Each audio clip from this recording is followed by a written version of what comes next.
ചന്ദനം പോയത് ഇപ്പോൾ സമ്മതിക്കുകയാണ്.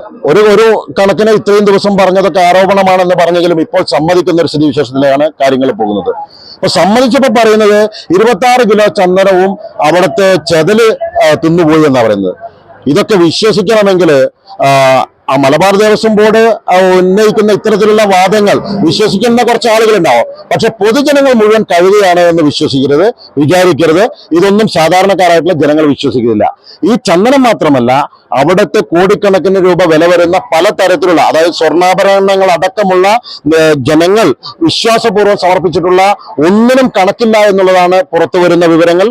അതുപോലെ തന്നെ ഒരു പാവം സെക്യൂരിറ്റി ഉദ്യോഗസ്ഥനെ മറയാക്കിക്കൊണ്ട് കരുവാക്കിക്കൊണ്ട് ഒരു ദിവസം പാതിരാത്രിയിൽ അവിടുത്തെ ഒരുപാട് റെസീറ്റ് കുറ്റികൾ കത്തിച്ചതായിട്ടുള്ള വിവരങ്ങൾ പുറത്തു വരുന്നുണ്ട്, തെളിവുകൾ പുറത്തു വരുന്നുണ്ട്.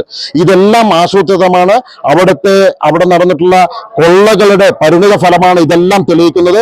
ആ ഉദ്യോഗസ്ഥൻ, ആ സെക്യൂരിറ്റി ജീവനക്കാരൻ ഒരു പക്ഷെ അപായപ്പെട്ടു പോയേനെ. അതിൽ സ്ഫോടക വസ്തു അടക്കം ഒളിപ്പിച്ചു വെച്ചുകൊണ്ടാണ് ആ തെളിവുകൾ പാടെ നശിപ്പിക്കുന്നതിന് വേണ്ടിയിട്ടാണ് അത്തരത്തിലുള്ള നീക്കം നടത്തിയിട്ടുള്ളത്. അതുപോലെ തന്നെയാണ് ചന്തലേലം.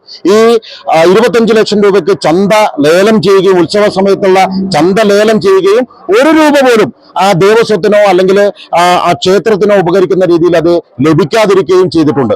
ഇതൊക്കെ മനസ്സിലാക്കുന്നത് ഉദ്യോഗസ്ഥന്മാർ, മലബാർ ദേവസ്വം ബോർഡിലെ ഉദ്യോഗസ്ഥന്മാർ അടങ്ങുന്ന ഒരു കൊള്ള സംഘം ആ വള്ളിയൂർക്കാവ് ക്ഷേത്രത്തിനെ മറയാക്കിക്കൊണ്ട് കുറെ കാലങ്ങളായി പ്രവർത്തിക്കുന്നുണ്ട് എന്നുള്ളതാണ് പുറത്തു വരുന്ന വിവരങ്ങളെല്ലാം. അതുകൊണ്ട് BJP ഇതിനെ ശക്തമായിട്ട് പ്രതിഷേധിക്കുകയാണ്. ഇനിയുള്ള ദിവസങ്ങളിൽ ശക്തമായിട്ടുള്ള പ്രതിഷേധങ്ങളും പ്രക്ഷോഭങ്ങളും ഭാരതീയ ജനതാ പാർട്ടി ഈ വിഷയത്തിൽ സംഘടിപ്പിക്കും.